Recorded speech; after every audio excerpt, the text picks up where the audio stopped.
It's a football Friday. What does UConn have to do to wash themselves of the stench of that performance at Maryland? You're locked on UConn.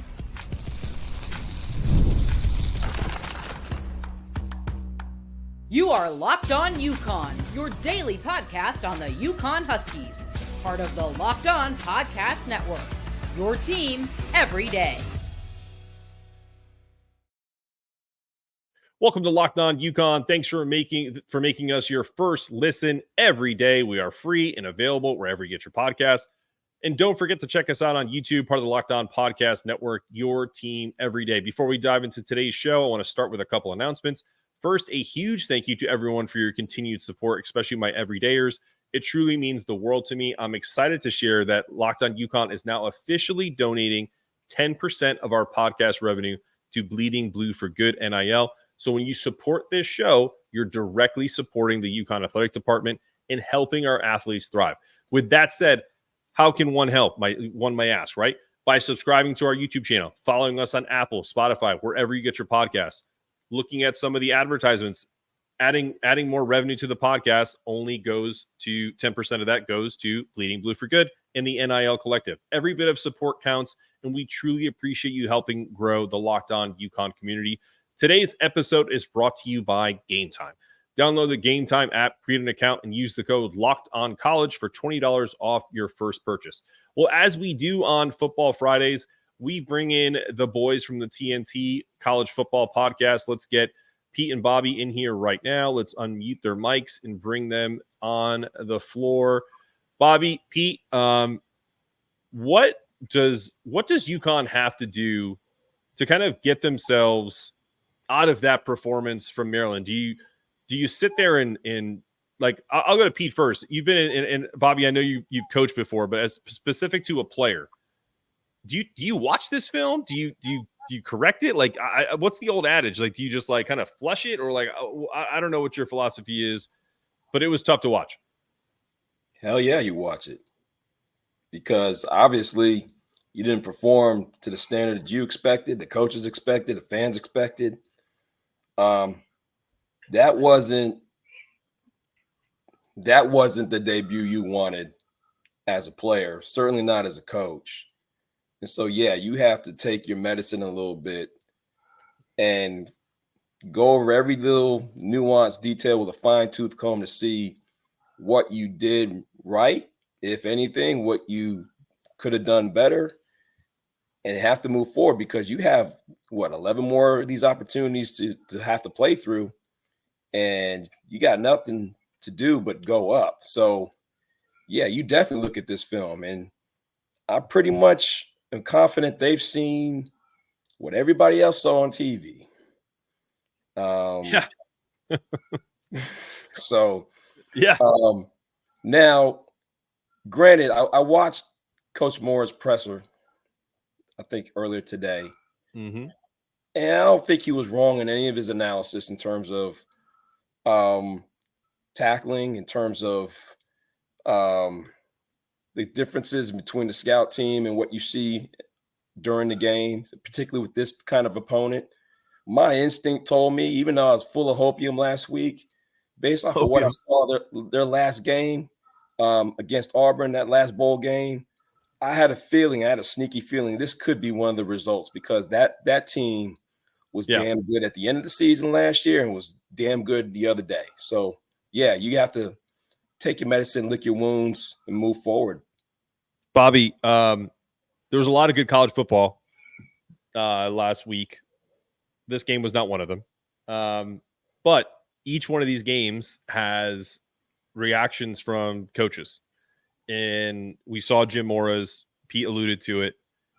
I said on the Monday reaction show, that I wasn't particularly enamored with not his analysis, because Pete's right. He was able to analyze, because listen, Jim Mora is a great football coach. I'm not questioning his coaching ability.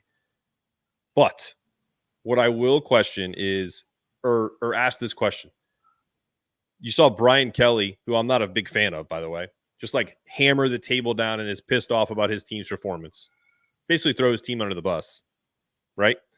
Which do you prefer? Do you prefer that fire and brimstone, we need to get better, and kind of that outward facing? or do you prefer the Jim Mora kind of sunshines and rainbows approach? And that's being a little snarky, but you understand the question. Yeah, I get what you're saying. I mean, there's a time and place for both, of course, as a coach. But in this particular situation, I mean, I'm firmly, you need to stand on your soapbox, let's call it, and you need to be pounding that table and saying, guys, we got to get this crap together. Because, I mean, honestly, what we saw is obviously none of the guys expected that to happen. They didn't want that to happen, obviously. I mean, we know that. But what happened. So now we got to go back to the drawing board. Like Pete is saying, we got to watch the film. We got to get better. You got to watch every single second of that film and get better. And I've been there as a coach. I'll just side note, my very first game as a college coach, I was 23 years old as a head coach.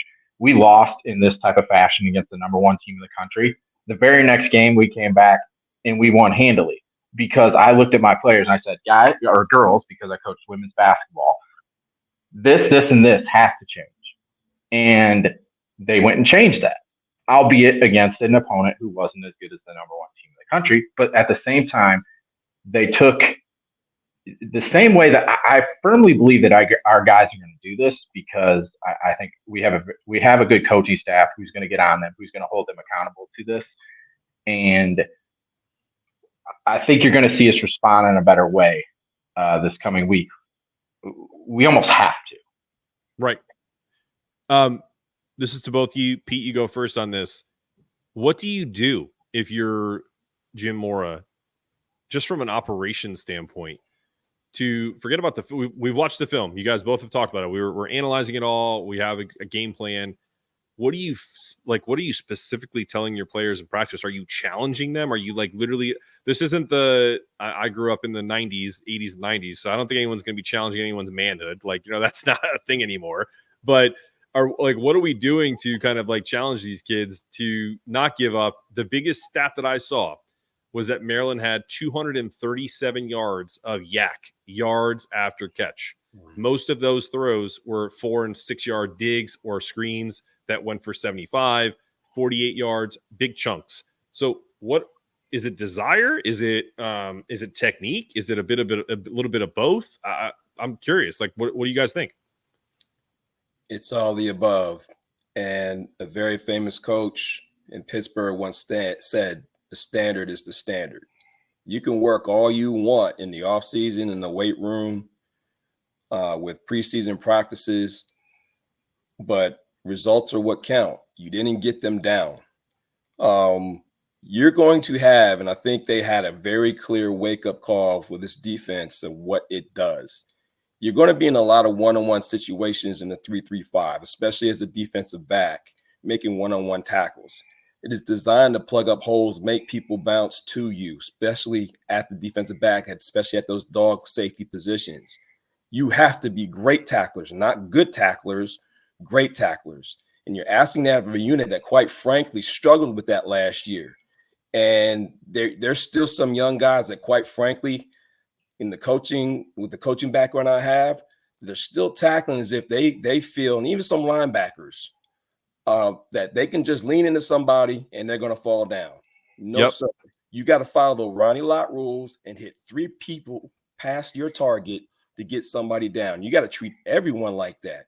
Beginning in the weight room, with every rep you take, with every practice hit that you have, every tackle, you have to hit, wrap with intent and bring them down, period. Drop the mic, end of story.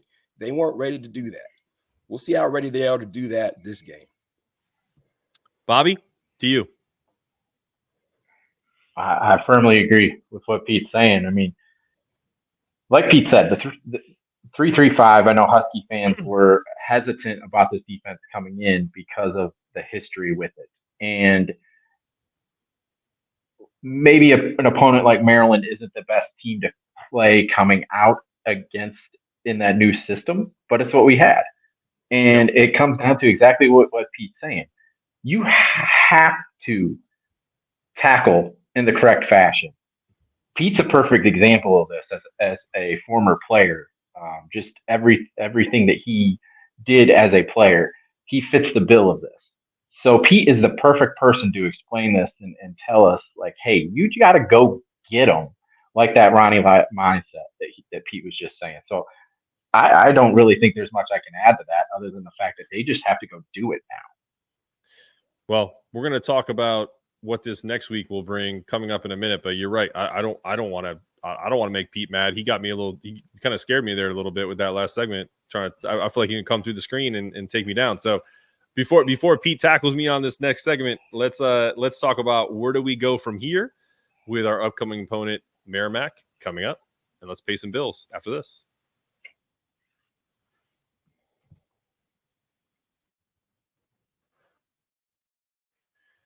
When you're hiring for a small business, you need to find the right professionals who can make an impact. That's why I always recommend LinkedIn Jobs. It's not just a job board. LinkedIn Jobs helps you connect professionals you won't find anywhere else, even those who aren't actively job hunting, but are open to the right role. In fact, over 70% of LinkedIn users don't visit other leading job sites. So if you're not on LinkedIn, you might be missing out.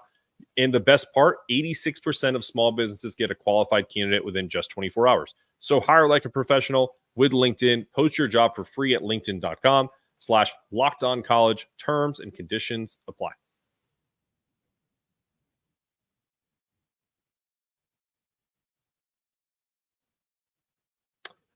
Home field. Attention UConn fans, I'm rocking this vintage college gear. If you got to check out Home Field apparel, you can get that as well. They've got the best throwback UConn designs, from classic logos to one-of-a-kind pieces you can't find anywhere else. Whether you're gearing up for the game day or just want to go rep your Huskies in style, grocery shopping, whatever it is, Home Field's got you covered. I just got my Home Field sweatshirt here from the Platinum Football Box, and let me tell you, it's hands down the comfiest piece in my closet right now. I wear it almost on every show, and here's the best part. You can get 15% off your first order with the promo code UConn24. So head over to homefieldapparel.com, grab your UConn gear, and show your Husky pride the right way. That's homefieldapparel.com, promo code UConn24 for 15% off your first order. All right, we're back on Locked On UConn after paying a couple bills there. Hopefully you get your Home Field apparel. Remember, use the promo code UConn24 for 15% off. Get some cool sweatshirts. They have some really cool long sleeves that I love too. All right, guys, where do we go from here? You can't sit here and bitch and moan and dwell on this forever. But what we can do is ask questions about scheme, ask questions about, are they going to do anything different on this offense? Like, if we look at the Husky Pro Football Focus grades from this team, like, let's just take the head of the snake, right? The quarterback. First off, Nick Evers is questionable, right? He's a game time decision. The last I know, if you guys hear anything different, you tell me otherwise. So first question then is, are we going with Fagnano against Merrimack, or you think Nick Evers is going to wait until game time? What do you think? I personally think it's going to go right up to game time based on that decision. I know Coach Moore has said Nick's the guy, and they're leaning into that. So that's what I'm going with until we hear otherwise. What about you, Pete? Do you think that's the right decision, or do you think they go Fagnano, or are they going to kind of figure out, kind of let it play out through the week? I think if Nick is available, they're going to play him. Plain and simple. They brought him in here to play. They brought him in here to make plays. He needs reps in the offense, and so if he's healthy enough to play, he'll play. Okay. Credit to Joe. He operated the offense very well when he was in there, especially the first couple of drives. So they know they have a guy that can operationally get it done. But they're probably going to go with Nick to begin with if he's available. All right, so I don't pretend to be a football expert, especially not one that is going to design plays and offenses. But I have to say, watching, and I said this on my show on Wednesday, I'm a Giants fan. Watching the UConn football offense on Saturday reminded me of the Giants football under Joe Judge and Jason Garrett.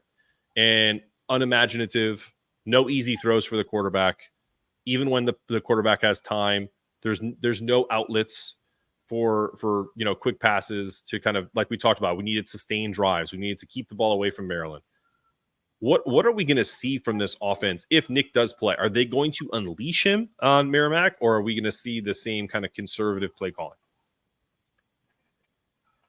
That depends on the OC.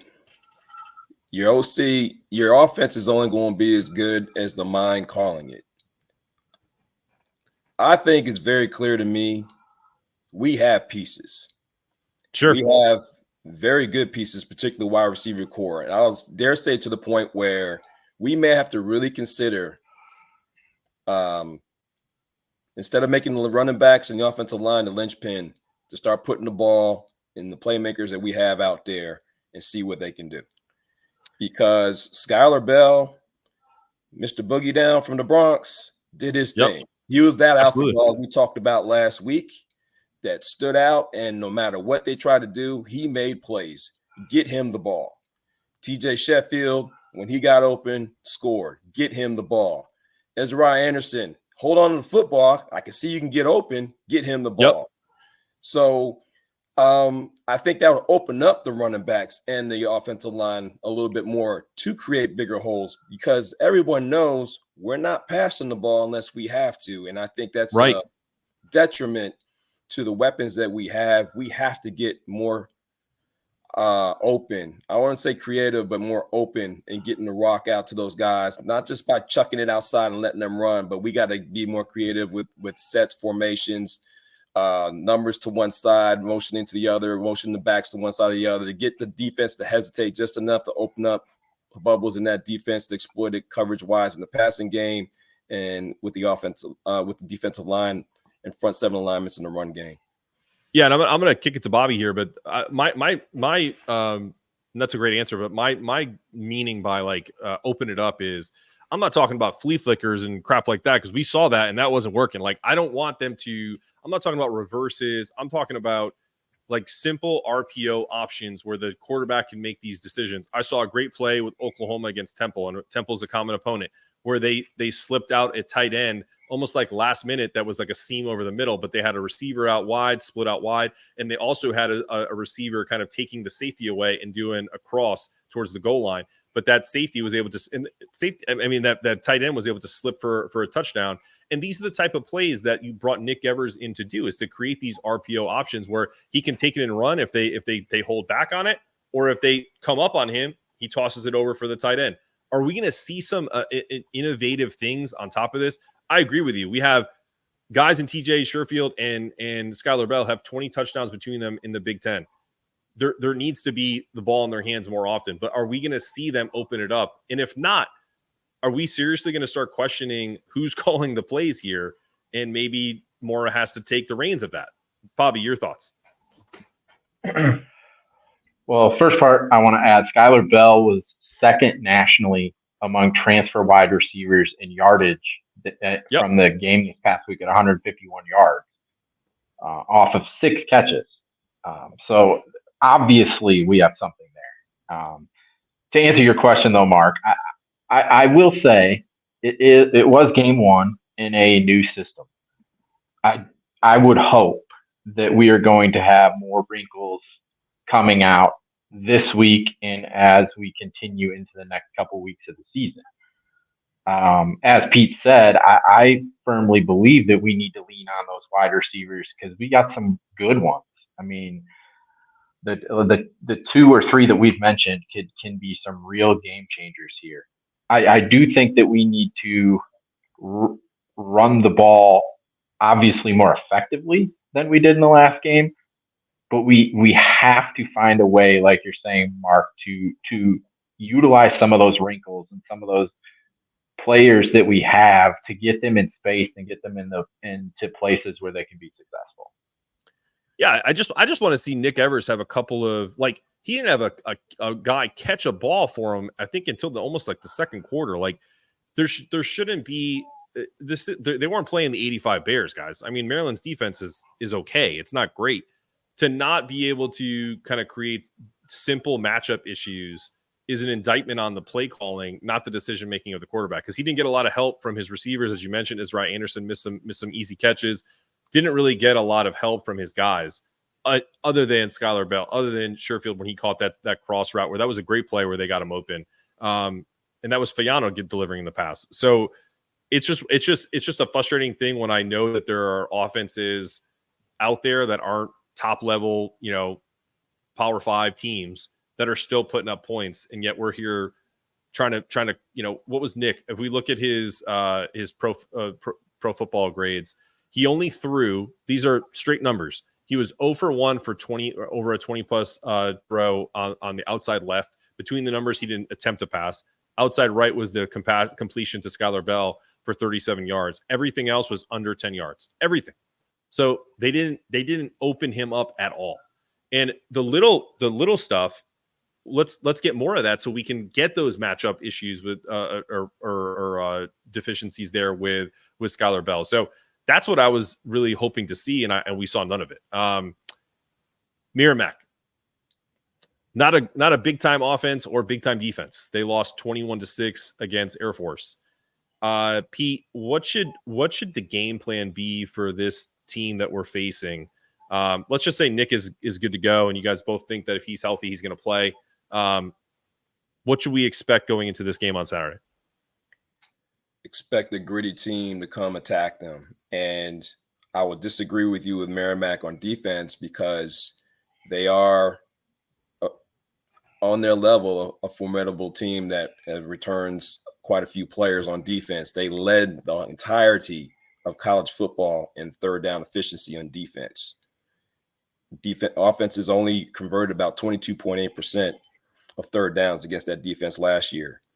And so they also have an NFL prospect at the defensive line spot, Nicholas Lennon, who's a playmaker. I think he had double-digit sacks last year. So they're going to come in hungry. There are a bunch of players that were overlooked by a lot of people. I probably think that they feel, especially defensively, they held their own against a Mountain West power in the Air Force.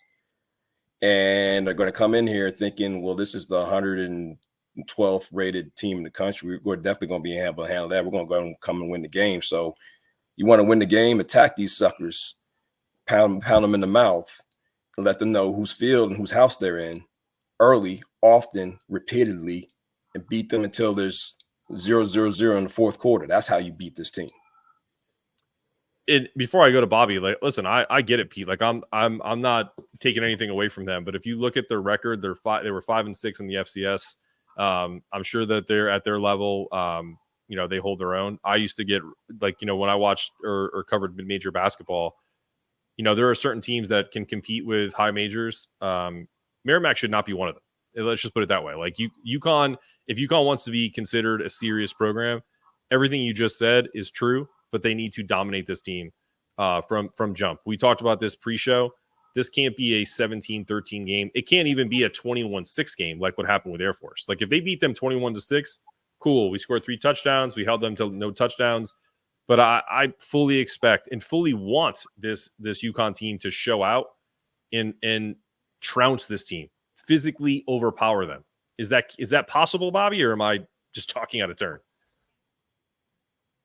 It's absolutely possible. I mean, our offensive line should be able to control the line of scrimmage against them. We are bigger. Yes, they have a significant piece on the defensive line, but we should be able to handle that. They fumbled the ball 4 times against Air Force, losing 3 of those. We have to take advantage of that. This is a team that has a balanced offense, about 114 yards rushing, I want to say, against Air Force, 103 yards passing against Air Force. So and Air Force is a stout defense, I'll add, but we need to be able to control that and put out the same type of output that the Air Force did in that regard. Hold them to under 150 yards passing and under 125 yards rushing. We should be able to do that if we do the things that we know that we can do. So, last question in this segment. If this game is similar to last game, I don't think they're going to get blown out, obviously, right? But if worst case scenario, they come into this game and they struggle early, but it's close. what would be the, like, Pete, let's say we go into halftime and it's like 6-0 and UConn's up just by a couple field goals. What's your speech right then to this team if you feel like you're seeing the same mistakes happen and we're not correcting them? Is this a G-rated show? Yes. So keep it PG-13, brother. Well, you said earlier not to challenge anybody's manhood. Why'd you come here to play? Because you're not, if it's that close. And, Bobby and I talk about this in the past in our shows is, UConn, in order for it to be a power, it's got to start by owning its own house, which is New England. Yep. This is one of the tenants in the house. They're trying to come in your house and take it. And I'll say to a man, anybody on that team, there are people walking in your face saying they're going to take your house. So what are you going to do about it? And, a bunch of these guys came up because, to use a street term, because they got their paper. Well, there are a bunch of players on the other side. I think they're deserving of that paper. What are you going to do about it? In terms of, taking care of your own accounts, taking care of your own standard. It is about that. It is about a certain level of pride that you have to have as a semi-professional athlete to take care of the standards you need to perform the way you need to. Because make no mistake, if you make it close, there are going to be a lot of people questioning given the paper that you have and going to start looking for replacements for you. That's for sure. When we come back, Bobby, I'm going to come to you with the same question, and we're going to go pay some bills, and we're going to come right back and analyze what if the good, what if the bad, and what are the consequences of both. Coming up after this.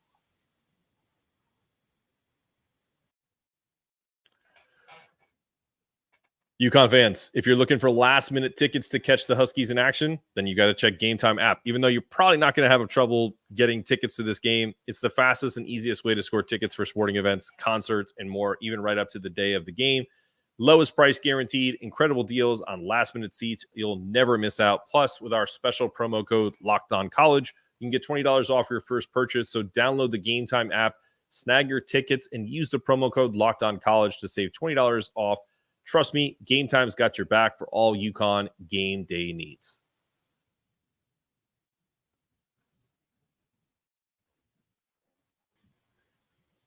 All right, guys, to bring you back in, let's get Game Time off. I wonder, and I'm not even making fun, like, what if the price of a ticket, it's like $10 and you get $20 off your first purchase? Do you get $10 back from Game Time? Do they pay you? I haven't, because I know some of these tickets, they're not very expensive to go. I'm not even just talking about UConn. Sometimes I saw tickets to the Maryland game that were like $7-8 to be like way up, right? So I'm curious if that's a possibility. I'm going to try to find out. They probably have a contractual clause saying, "No, we're not going to do that." No, you can't do that. No, I bet I'm going to need $13 back because this only costs $7. All right, guys. So Bobby, we were just talking about before the break. If UConn is in this game with Merrimack and it's close at halftime, I asked Pete what his halftime speech would be. He scared us again, but I also agreed with him 100% because let's be honest, right? Whether you're talking to just a buddy of yours who understands this NIL stuff or someone that's just frustrated with UConn, some of these guys got paid some pretty good money to come here, right? And I'm not, and this is not like, hey, I'm gonna give you $500 like back in the day, slide it under your locker. And, a little dark money here and there. This is like hundreds of thousands of dollars in your account to come play for UConn football. At some point, you need ROI on your investment. Dan Hurley talks about it all the time in basketball. He doesn't want guys who are just here for NIL. Is that something that they're going to have to start to think about, that some of these guys, if this happens, where they're kind of looking like the same old team, that maybe some of these NIL investments were not the right ones? Well, I think that comes down to, as a coach, you got to know and really do your work and your due diligence on the guys that you're bringing in here. You need to be bringing in the right type of guys.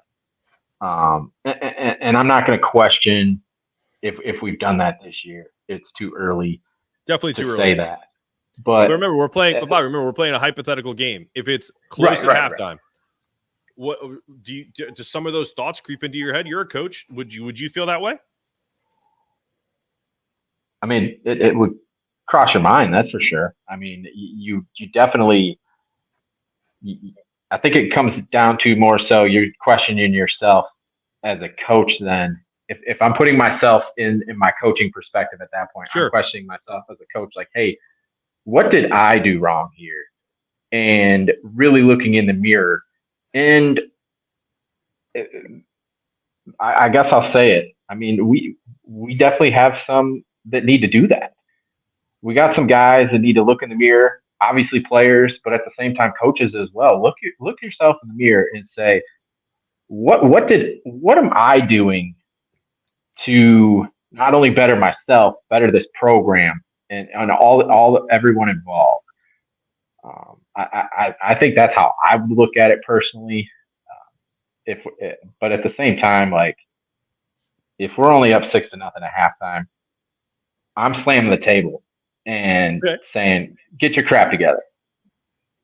Ooh, take it easy, Bobby. Don't scare me. We already had enough of that with Pete. No, so and honestly, like I totally understand that. I think we're at a point right now where 10 years ago, it would be almost disrespectful to question the college athlete, because they're a student athlete. They got stuff so much. So at this point, guys, like college football is semi-professional football. It is, you are getting paid to play.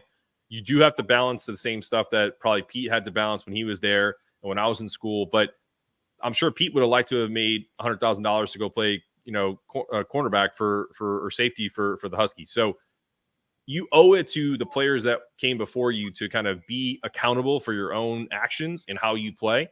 And so there's got to be some of that mutual accountability when it comes to the players and coaches. And I don't know what the next step is. If we're in a bad position in this game, especially with the offense, I feel uncomfortable with an offensive lineman calling plays because I feel like there's less imagination with that. That's just my personal preference.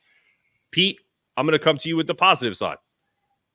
If we are in a position where we feel like this is a dominant performance, they're up like 28-0 at halftime, or even if Merrimack scores some points, but the offense is humming and we're never in doubt, and we feel good at halftime. The end of the score game is something similar to the reverse. If we 50-7 like we did to like Maryland did to us, we've put up a ton of points. We don't give up a lot, and we look pretty impressive against an FCF school.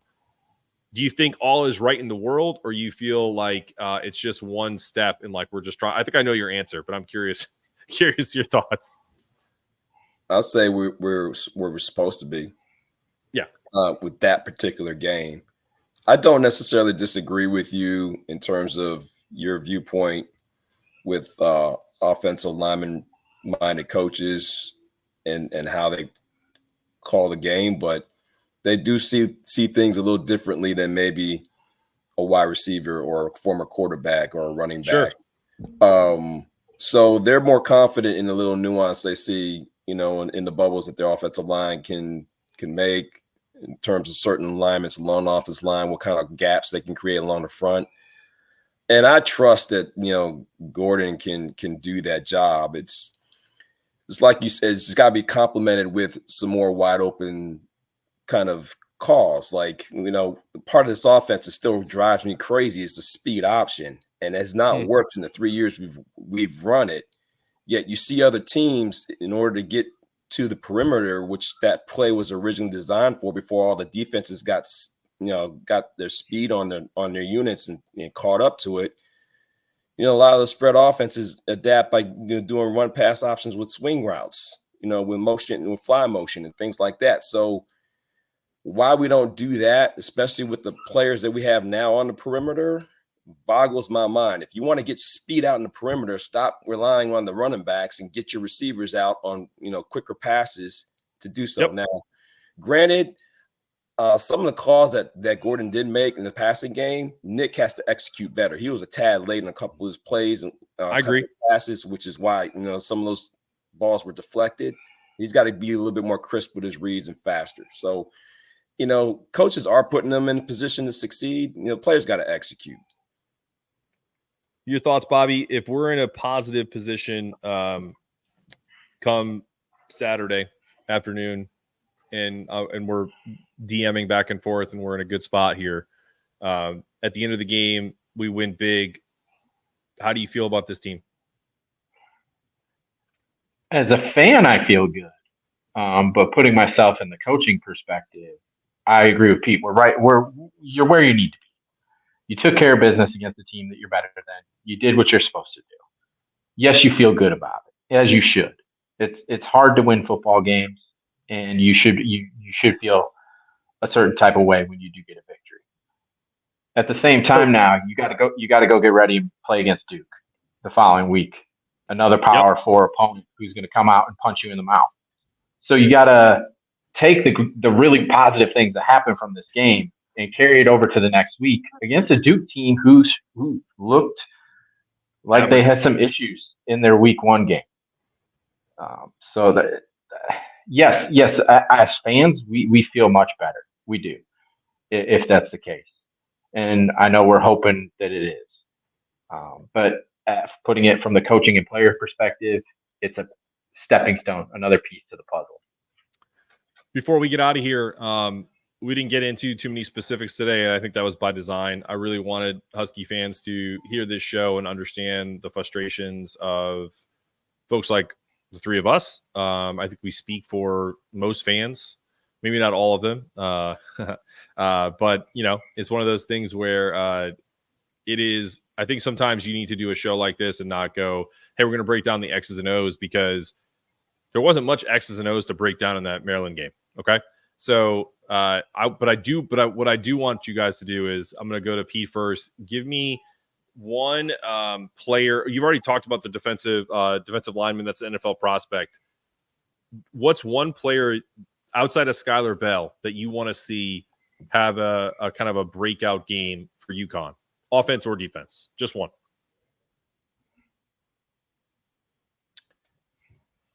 I would say probably Ezra Anderson.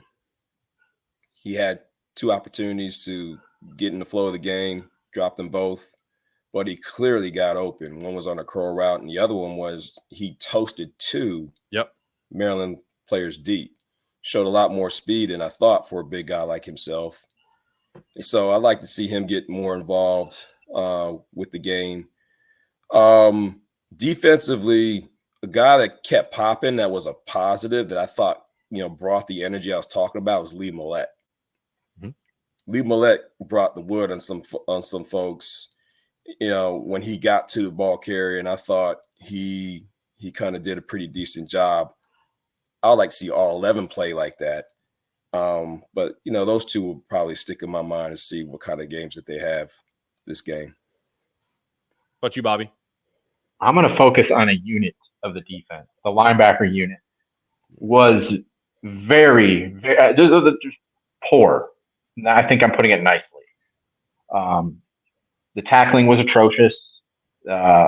We have to play better. We have to see better play coming from here. Tui Famina Brown is a player who we've highlighted before and talked about as a leader of this defense who needs to step up and play to the level that he's capable of. And I firmly believe that he will. But we need to see it this week. I'm going to give a shout out to Bill Barton, the father of Jack Barton. He hit me up on LinkedIn and was just like, "Hey, saw your podcast. Want to just give you some love." So hope I'm rooting for Jack this week. He had a nice hurry on the quarterback last game. Kind of got in Billy Edwards' face. So I hope Jack has a big game. And if Bill ends up watching this, we're all rooting for your son and to have a monster game against Merrimack and all the boys. That's the thing, guys. When all this stuff comes down to it, I totally understand, all of our frustrations. But the reality is, like, some of these guys are just our kids, and whether they've gotten money or not, I really am rooting for all of them to be successful, as we all are. And my frustration is mostly towards the kind of the coaching staff and kind of seeing if they can put them in a better position. Totally understand the accountability aspect. I think it's more 50-50 now than it ever has with NIL. But that's my soapbox. So I hope these guys kind of show up today. And I need some predictions from you guys from Merrimack before I close out the show. Bobby, you go first this time. What's the score? We're gonna see if Pete has the same hopium as he had with Maryland, but we're gonna go to you first, Bobby. I'm gonna say 28-10. We take care of business, win the football game. We might struggle to open, but I think we come out and take care of business the way that we should. We come away with a victory. We learn a lot, I will say, and we move on. It's another piece of the puzzle, and we get ready for Duke the following week. Pete? First of all, I want to say, to any player watching, we do have love for y'all. It's just a lot of tough love because we think you can do better. Number one. Sure. Absolutely. Number two, I'm putting my emotions out. I'm just going by, data and probability until they prove otherwise. I would say the score would probably be 26-16, UConn. The offense has got to show me more what they can do to be explosive and, instill their dominance on an opponent, particularly this kind of opponent, and to open things up and get the ball in the playmaker's hands. That's what's going to dictate moving forward. Yeah, I'm with Pete on this one. I think the idea of them coming in and going crazy and dropping 40-something points would be a fantastic surprise, spectacular surprise. But until I see some dynamic offensive plays, I'm going to go with a little even closer than Pete. I'm going to say 24-16, I think, or 24-17, I think I would go with. I think Merrimack is going to be able to move the ball on them a little bit because I don't think you fix the issues that they had in that game in 1 week. Maybe I hope I'm wrong, but we'll find out. They're fixable. Oh yeah, I do. I don't like I said, I don't disagree. But I also feel like, we didn't even get into this, and we can do a kind of like chop this up a little bit right here before we sign off. Outside of the tackling, just like discipline issues, these 15-yard penalties, these targeting calls. I talked about it on Monday. Oh, don't get me started on targeting. I know. Listen, I think targeting as a rule is so subjective and frustrating for true football fans that have played the sport, have watched it for years, but it's a part of the game now.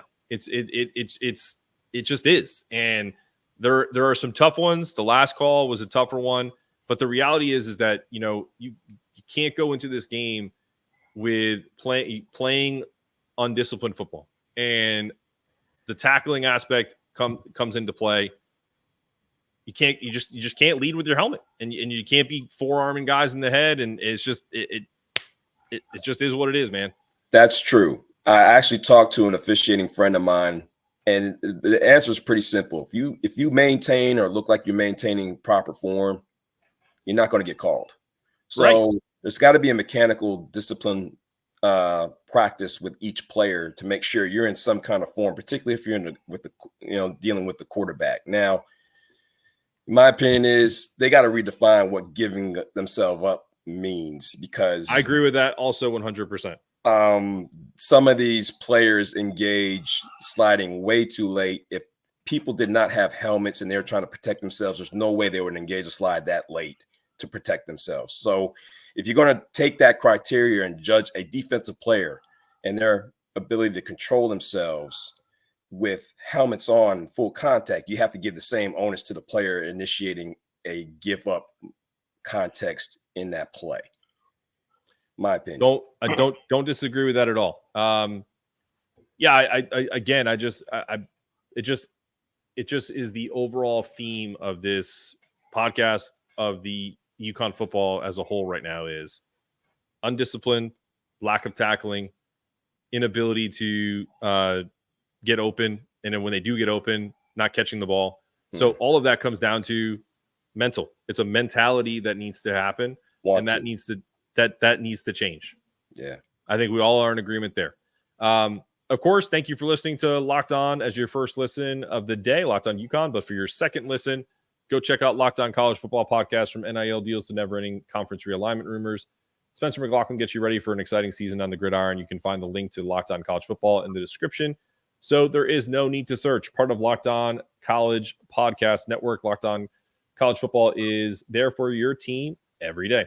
This has been another episode of Locked On UConn, Football Friday edition. For my hosts, Bobby Wilson and Pete Callan, I am your host, Mark Zanetto, asking you to stay locked in, stay connected, make sure your toughness meter is always rising. And as always, go Huskies. Go bleed blue. Get that win.